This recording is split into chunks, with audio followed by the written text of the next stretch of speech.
La CPE et le Citraco s'engagent à formaliser et réglementer le secteur informel. Cet accord prévoit la promotion de 15 000 emplois pour les chauffeurs de taxi, de bus et d'autres catégories de transport en commun. L'objectif ici est de constituer une base de données nationale et de définir un cadre légal et réglementaire pour ce secteur. Il vise également à harmoniser les données relatives aux employés de transport avec la SNCS et la CAMU. Vous savez que dans notre secteur d'activité, nous évoluons à l'informel. Nous ne sommes pas dans un secteur formel. Et aujourd'hui, pour partir de l'informel vers le formel, il y a toute une batterie de dispositions qu'il faut mettre en place, d'abord pour régulariser et organiser notre secteur.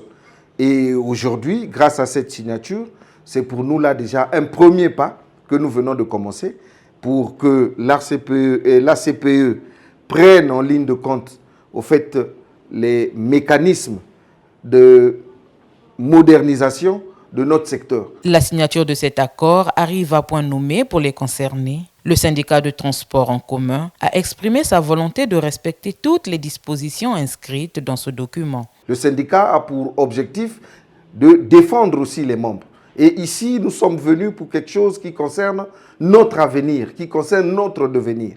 Et donc, à travers cet accord, les retombées de cet accord, c'est de cela qu'il est question que nous devrions aller auprès de nos militants, auprès de nos membres, expliquer le bien fondé de la démarche que la CPE va entamer dans le secteur de transport, les retombées positives que cela va nous apporter dans l'organisation et ces retombées qui vont nous permettre de sortir de l'informel pour aller vers le formel. Et notre rôle, c'est celui de faire la sensibilisation et l'éducation des transporteurs pour qu'ils adhèrent à ce vaste programme qui va être mis en place. Cette mesure est l'une des instructions du Premier ministre Anatole Kouliné-Makosso dans le cadre de la loi de finances 2025.